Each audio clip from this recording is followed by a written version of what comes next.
Eu estava pensando que há 71 anos, um jovem com 24 anos orava ajoelhado próximo a uma lagoa lamosa. Talvez tenha passado a noite orando. Agora, voltado para o leste, estava ao raiar de um novo dia. Esse era William Marion Branham. E ao raiar um novo dia, naquela manhã de 1933, raiava um novo dia para o povo de Deus, pois Deus enviara seu mensageiro. Como Jesus andara com seus seguidores nas praias da Galileia 2000 anos atrás, também nós andamos com Deus em nosso dia. Ele equipou um homem, um vaso humano, com um dom que demonstraria a presença de Jesus Cristo entre nós, como foi prometido no livro de Malaquias. De vida simples, William Branham passou a maior parte dela aqui em Jeffersonville, Indiana, à margem do rio. Ele construiu e pastoreava um humilde tabernáculo e ignorava fama e fortuna que poderiam ter sido suas com o singular ministério dado por Deus. Mas seu único propósito era pregar e viver a palavra de Jesus Cristo diante da sua geração. Eu me chamo José Branham e este é meu irmão Billy Paul Branham. Gostaríamos de convidá-lo a nos acompanhar ao percorrermos a cidade que viu os passos deste profeta, onde Deus marchou novamente em carne humana ante a face desta geração, num homem chamado William Branham.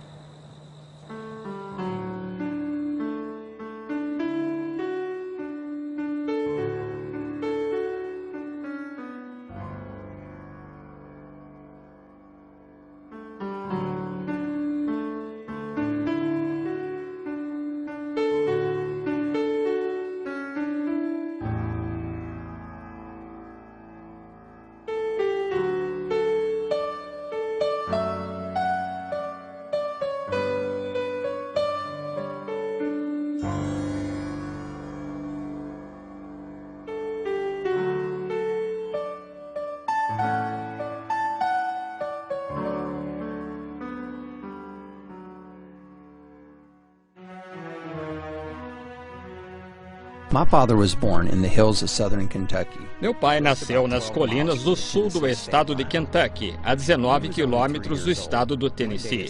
Um dia, aos 3 anos de idade, brincando fora com seu irmão, ele ouviu uma voz dizer-lhe: "Você viverá perto de uma cidade chamada New Albany." No ano seguinte, ele e sua família saíram de Kentucky e se mudaram para Jeffersonville, Indiana, que ficava a 5 quilômetros de New Albany. As duas cidades encontram-se à margem do rio Ohio e, entre elas, há um marco conhecido como Catarata do Ohio.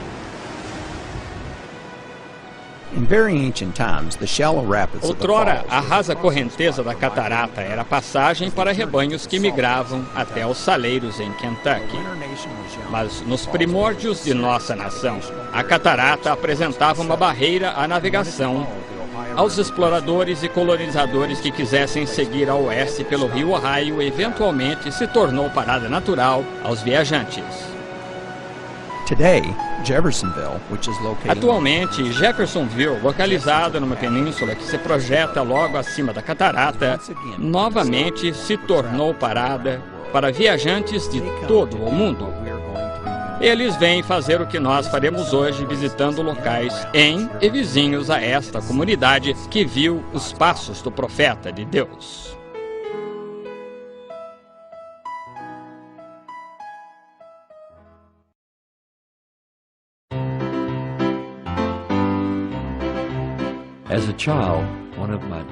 Um dos gostos prediletos de meu pai quando criança era poder de vez em quando visitar esta confeitaria no centro de Jeffersonville, onde por apenas 2 centavos ele comprava um saquinho das deliciosas balas de canela do Sr. Schimpf. Hoje, a família Schimpf ainda fabrica estas balas utilizando-se da mesma receita e até tachos de cobre usados cerca de uns 90 anos atrás.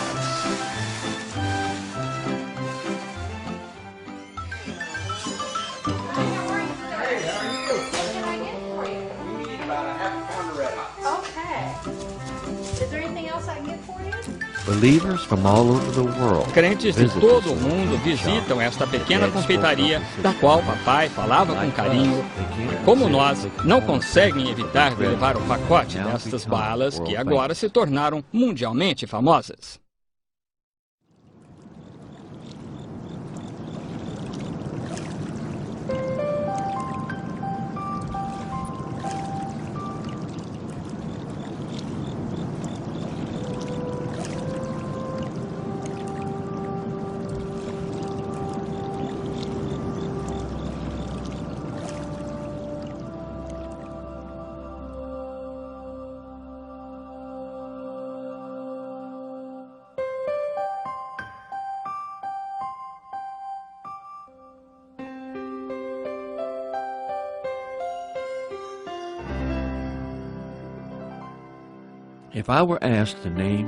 Se me pedissem para citar alguns dos mais notáveis marcos da vida de William Branham, creio que o fenômeno ocorrido neste mesmo lugar aqui, com certeza estaria em primeiro lugar.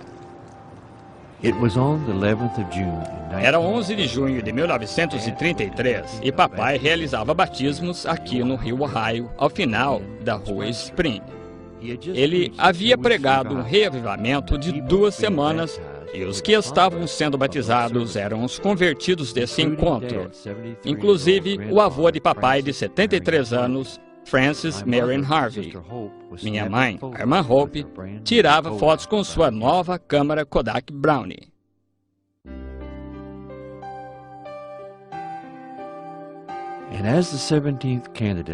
E ao se aproximar o 17º candidato ao batismo de onde papai se encontrava, subitamente, uma luz, semelhante a uma estrela, apareceu e pairou sobre o local onde ele batizava.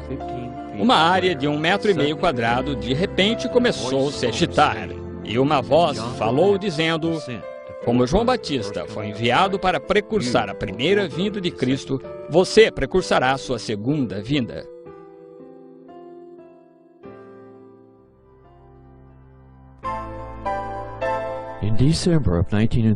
Em dezembro de 1936, minha mãe, a irmã Hope, desmaiou enquanto esperava um ônibus que a levaria ao centro para fazer compras de Natal.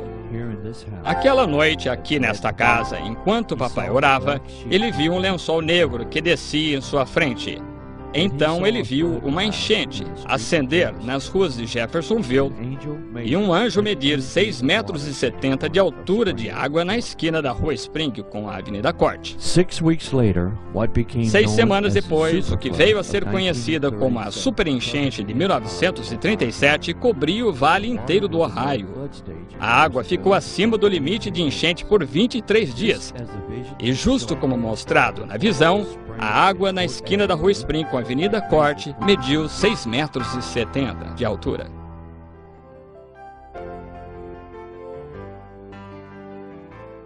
Mother was hospitalized with pneumonia. Mamãe foi internada com pneumonia e papai passava todo dia em seu pequeno barco auxiliando as equipes de resgate que patrulhavam as áreas inundadas, buscando sobreviventes e trazendo-os à segurança.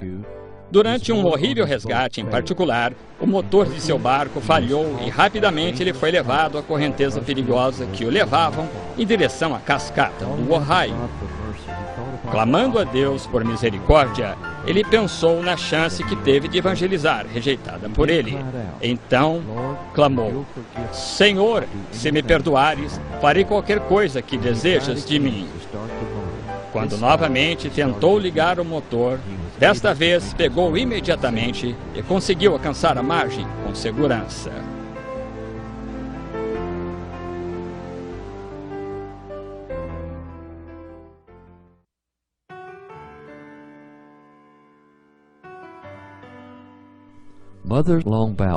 A longa luta de mamãe com pneumonia enfraqueceu severamente seus pulmões e, dentro de meses, tuberculose havia tomado conta de seu corpo. Ela faleceu às 11h10 da noite, quarta-feira, em 21 de julho, no Hospital Memorial da Comarca de Clark. Ela tinha apenas 24 anos. Seu funeral foi feito no sábado, 24 de julho. On that same day, Nesse mesmo dia, minha irmã Sharon Rose foi acometida de espasmos e foi internada. Papai correu para o hospital depois do funeral de mamãe, mas, ao orar por seu bebê Sharon, mais uma vez um lençol negro parecia descer diante de seus olhos. E segunda-feira, 26 de julho, apenas 5 dias após a morte de mamãe, Sharon Rose morreu de meningite tuberculosa. No dia seguinte, a sepultura foi aberta e o caixão de Sharon Rose foi posto sobre o de mamãe. Ela teria completado 9 meses naquele dia.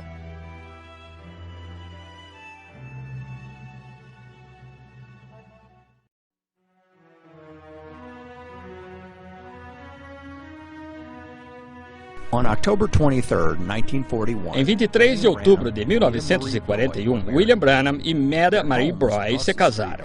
O lar deles ficava do outro lado da rua do Tabernáculo Branham. Quase todos da congregação eram pobres e mal conseguiam se manter. Por isso, papai continuou a trabalhar para a Companhia de Energia de Indiana para manter a família. Vezes ele andava 48 quilômetros por dia patrulhando a rede, procurando isoladores quebrados. Certa tarde, na primavera de 1946, um redemoinho jogou o papai na parede desta casa. Ele disse à mamãe que deveria saber de vez o que eram essas ocorrências e que ele iria para a mata. Prestes a sair para Greens Mill, onde a miúdo ia orar, ele disse: "Não voltarei para casa até que Deus me fale."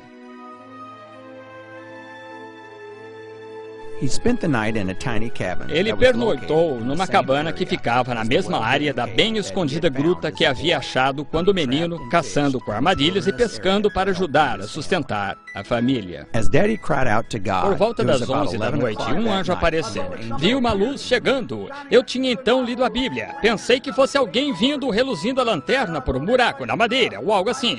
Bem no meio da mata e pensei, é alguém chegando. A luz batia no chão espalhando-se mais e mais. Ouvi alguém andando. Era um homem. Estava descalço. Tinha o cabelo até o ombro, usava um manto e eu quase me matou de susto. Ele disse: "Não temas, fui enviado da presença do Senhor Deus para dizer que sua vida peculiar, não tente se afastar dessas coisas. É o seu chamado e Deus te enviará a lugares em todo o mundo para orar pelos enfermos e se conseguires que o povo creia e fores sincero, nada fará frente à oração."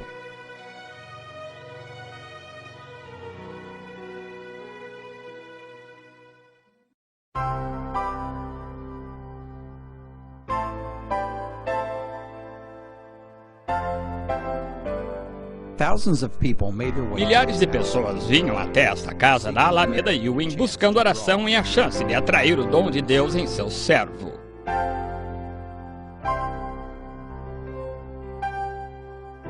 with the beautiful stone accents. Com a bela ênfase das pedras venezianas verde escuro contrastando com a parede branca, a casa de 120 metros quadrados parecia um palácio para mamãe e papai. Mudamos no dia do 7º aniversário de casamento deles, 23 de outubro de 1948.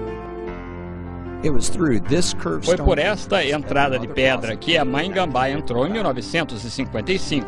Mancando foi ela pela entrada ainda não pavimentada e deitou-se à frente da casa, esperando a oração.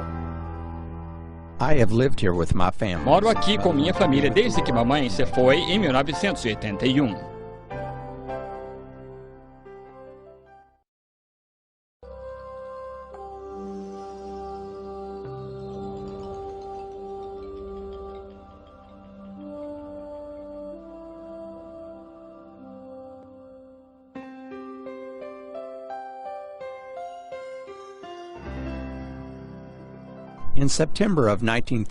Em setembro de 1933, um terreno foi adquirido aqui na esquina da Rua 8 com a Penn, onde a rua formava um L contornando uma lagoa. Era um belo local onde lírios brotavam no charco e o transformavam em um jardim. Papai gostava de orar aqui, e quando chegou o tempo, foi este o lugar que Deus lhe disse para construir sua igreja. No início, a igreja foi chamada de Tabernáculo Pentecostal, porém mais tarde ficou conhecida como Tabernáculo Branham.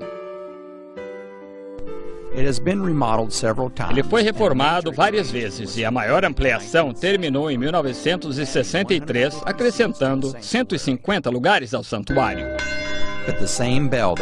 Mas o mesmo sino que tocou naquela manhã de domingo, 71 anos atrás, chamando os crentes, ainda hoje toca fielmente.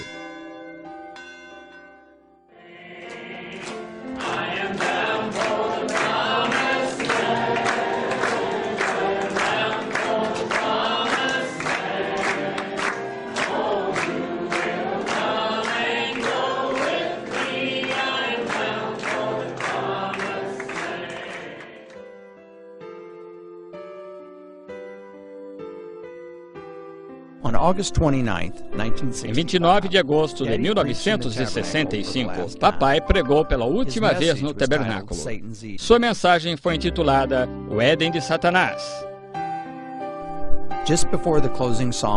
Antes do hino de encerramento e oração, ele disse estas palavras: a única coisa que sei dizer-lhes é que creio nesta Bíblia de todo o coração, se conheço meu coração como sendo a palavra de Deus perfeita e inadulterada. Baseado nisto eu vivo, baseado nisto me posiciono, e se eu tivesse 10.000 vidas, eu as daria todas para esta palavra, pois é a palavra de Jesus Cristo. E não me importa o quanto tentem prová-la ao contrário, o quanto a ciência tente dizer que ela não é confiável e tal. Para mim, é a única coisa do mundo em que posso confiar é nesta palavra. Está vendo? Ele é meu.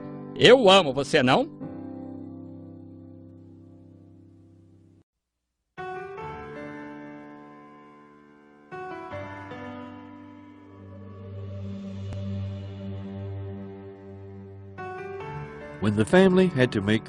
Quando a família teve de decidir onde sepultar papai, o cemitério Eastern foi escolhido primeiramente por ficar apenas a um quarteirão do tabernáculo.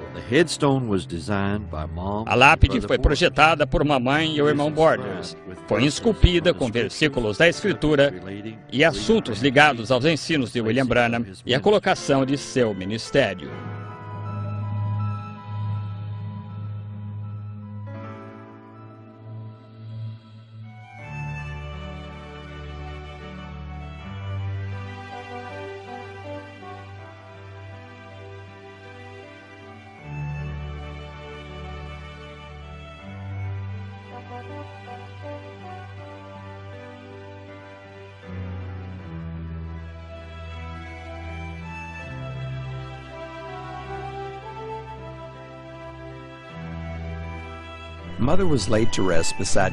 Mamãe foi sepultada ao lado de papai em maio de 1981.